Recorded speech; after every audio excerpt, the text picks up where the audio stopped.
Hello, my dear students of class 10th of ICSE. So let us continue with the chapter Work, Energy and Power, the second chapter of your physics.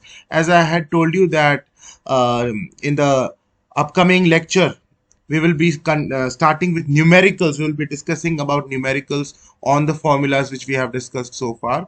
So just to remind you people, what are the formulas that we have done so far? We have discussed the basic formula for work done, which is Fs cos theta. Then we have discussed the formula for work done by gravity, mgh. We have discussed the formula for power, which is work done upon time. We have discussed this formula for power, which is force into average speed. And I think that's it. Now, based on these formulas and the concepts that we have done so far in the previous lectures, we will be discussing numericals. Okay, और आज का video ऐसा नहीं कि हम सारे numericals आज ही हम डिस्कस करने वाले. I have picked up only 5 numericals for today's lecture and gradually in the next lecture again I will come up with more numericals. ठीक है, तो आज जो 5 न्यूमेरिकल्स हम करेंगे बहुत कॉन्सेप्चुअल, बहुत इंपॉर्टेंट एंड तुमको बहुत इजीली समझ में आएगा अगर ध्यान से सुनोगे तो. बहुत इंपॉर्टेंट है. चलो, a body when acted upon bye a force of 10 kgf, एक बॉडी है उस पर कितना फोर्स लग रहा है 10 kgf. तो हम गिवन में लिखेंगे फोर्स कितना है 10 kgf. You see this is not the SI unit of force. Force का एसआई यूनिट न्यूटन होता है. If you see the question further, if you see the displacement is in metres which is the SI unit, है ना, तो हमें force को भी SI unit में कर लेना पड़ेगा, करना उचित होगा. That means I will convert this kgf to newton. How do I do that?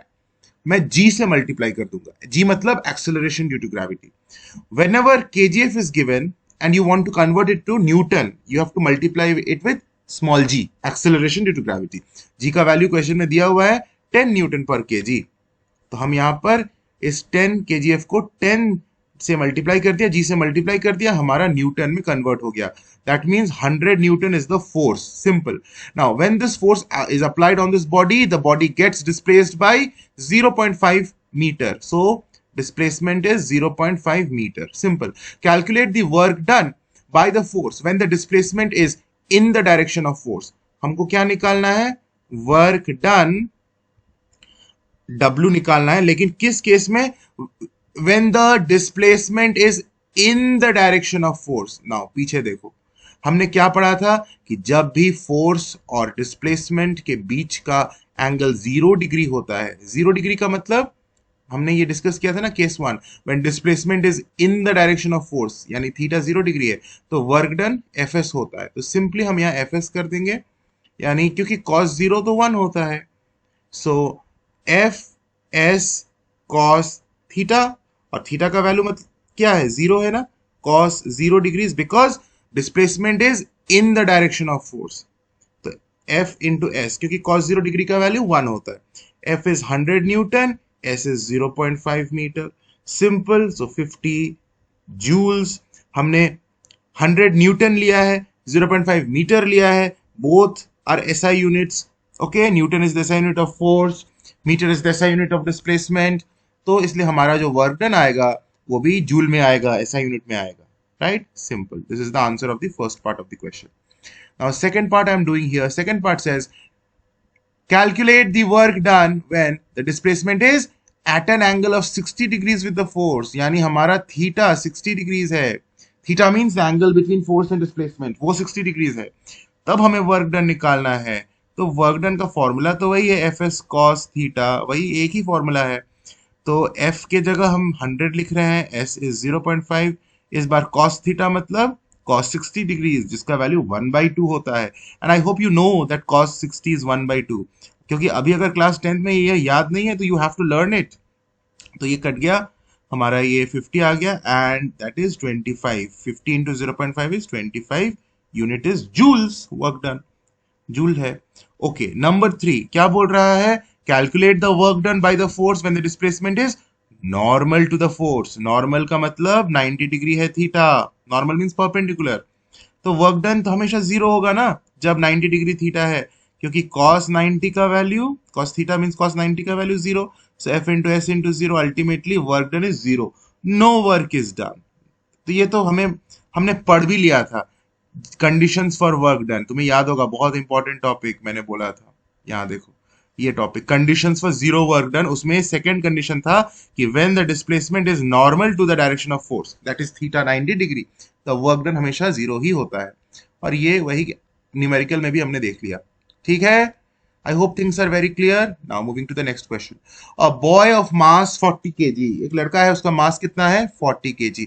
He climbs up the stairs and reaches the roof, ऊपर पहुंच गया, at a height of 8 meter in 5 seconds. कितना ऊपर चढ़ा, 8 मीटर ऊपर चढ़ा, कितना time लगा उसको पहुंचने में, 5 seconds लगा। Calculate the force of gravity on the body. Now तुमको याद रखना है कि force of gravity on the boy का मतलब ही है वेट ऑफ द बॉय। किसी भी बॉडी पर कितना ग्रेविटी का फोर्स लग रहा है, इसका मतलब ही है उस बॉडी का weight, weight of the boy, weight of the boy. Weight of the boy formula होता है mg। वेट का फॉर्मूला क्या होता है, mg। Mass is given in the question 40 kg। g means acceleration due to gravity, that is also given 10 meter per second square, that means 400, and kg meter per second square, जिसको हम Newton बोलते हैं, kg meter per second square, that means 400 Newton. This is the force of gravity on the boy. Simple.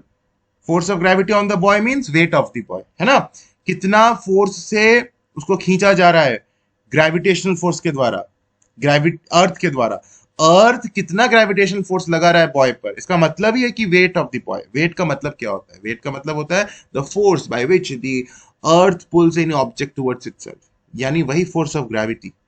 उसका formula होता है mg, तो mg लगा दिया, 400 न्यूटन आ गया। नाउ सेकंड केस में हमें निकालना है work done by him against the force of gravity, and this is something which I have discussed in the previous lecture, that work done against the force of gravity is mgh। Work done against the force of gravity is mgh। तो mg का value तो हमने already निकाल लिया है 400 Newton, और h कितना है 8 मीटर्स, तो 8 इंटू 400 विच इज 3200, और ये वर्क डन है तो यूनिट क्या होगा, जूल होगा, 3200 जूल, यानी 3200 joule. Simple. Number 3, power spent by the boy, power spent. ना पावर का फॉर्मूला होता है वर्क डन अपॉन टाइम, ये हमने पढ़ा था ना लास्ट लेक्चर में।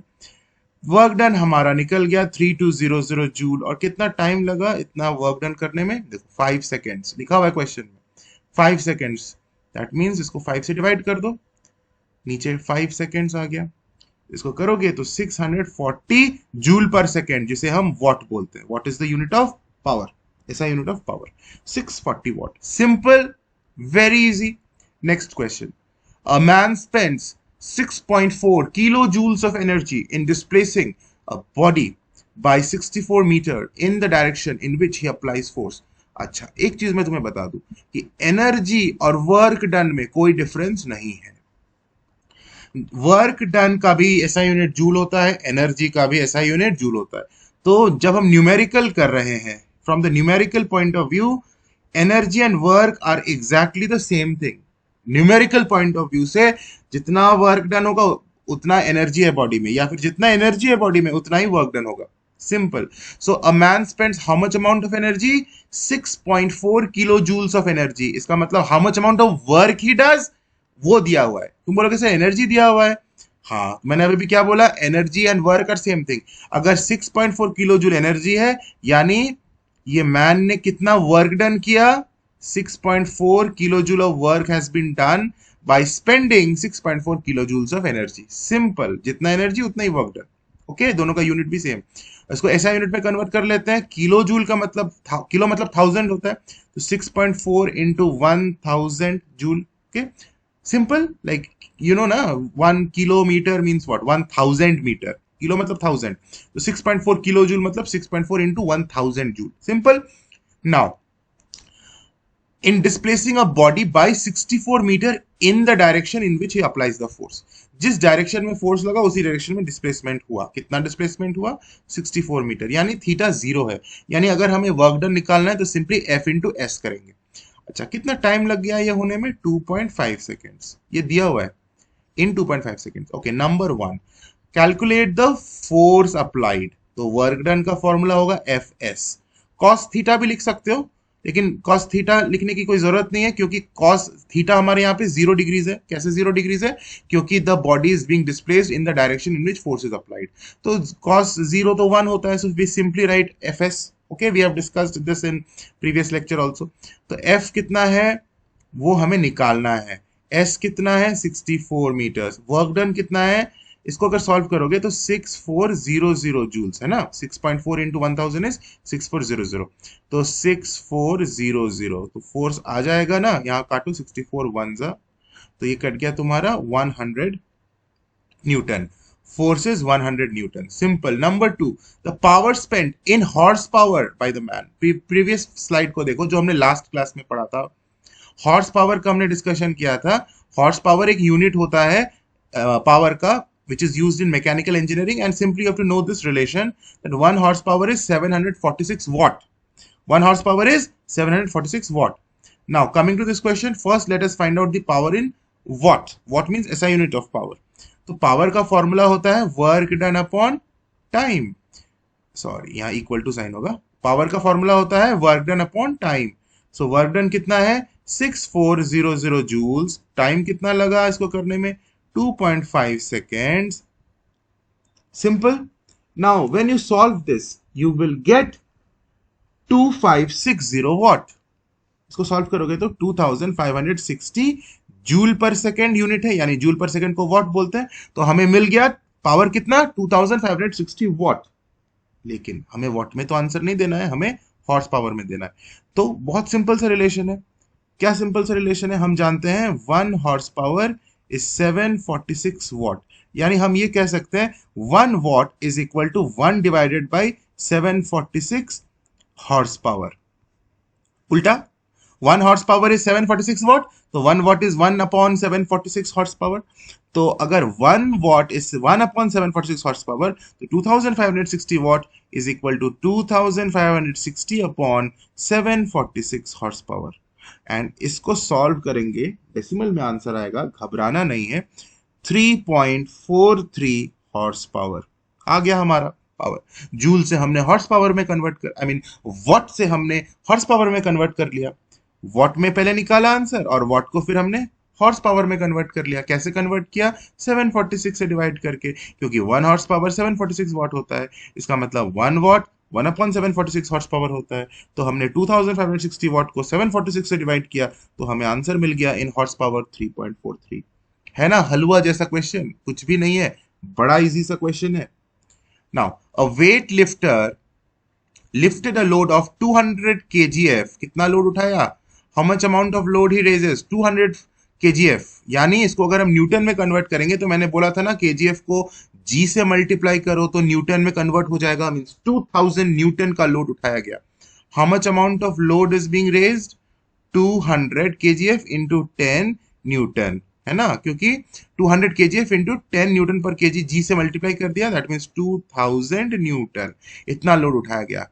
To a height of, height मतलब डिस्प्लेसमेंट, सॉरी, हाइट मतलब डिस्प्लेसमेंट, यानी h बोल सकते हो इसको। कितना है?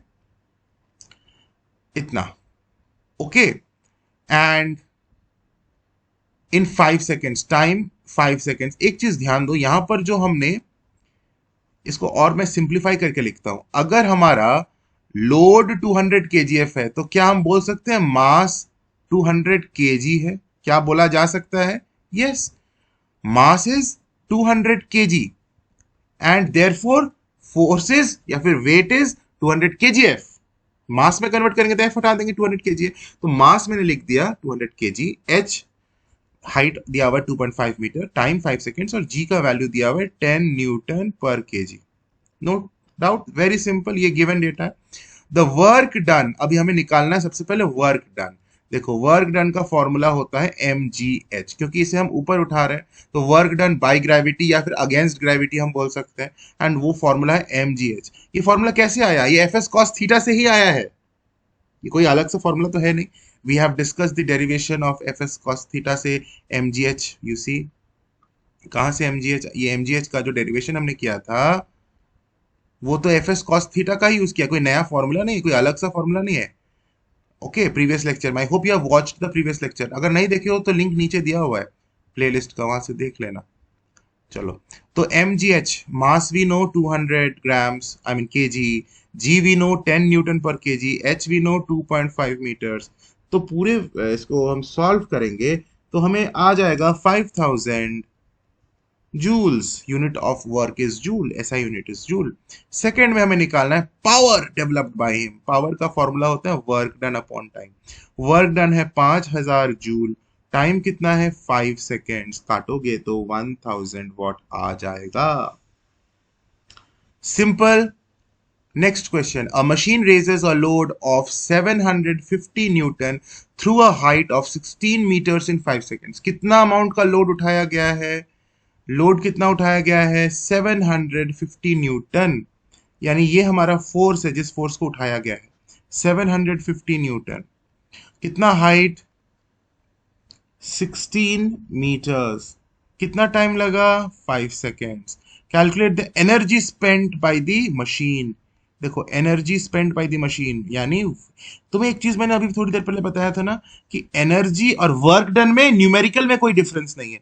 अगर हमें एनर्जी स्पेंड निकालना है तो घबराना नहीं है. सर ने तो नहीं बोला एनर्जी का क्या फॉर्मूला है. एनर्जी मतलब ही वर्क डन. मैंने बार बार ये बोल रहा हूँ, न्यूमेरिकल में whenever you see energy it means work done. तो हम वर्क डन निकाल लेंगे, that is only energy spend. तो वर्क डन का फॉर्मूला क्या होता है? F into S. और यहाँ पे एस जो है वो एच है इस केस में. तो एफ इंटू एच, क्योंकि एच मीन्स डिस्प्लेसमेंट, जितना हाइट उसको उठाया गया दैट इज डिस्प्लेसमेंट. तो एस की जगह हमने एच लिख दिया. F is 750, H is 16. इतना जूल्स. इसको सॉल्व करोगे 12,000 जूल्स. सिंपल.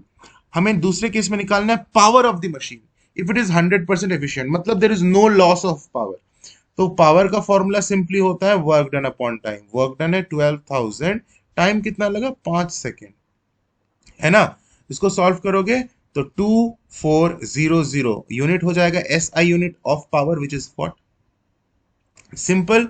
इसमें कुछ हार्ड नहीं है. कितना इजीली हमारे न्यूमेरिकल्स. आज हमने 5 इंपॉर्टेंट न्यूमेरिकल्स डिस्कस किया है. We will meet again in the next lecture with more numericals. God bless you. So that you do not miss any of the lectures, press the bell icon. Take care, everyone.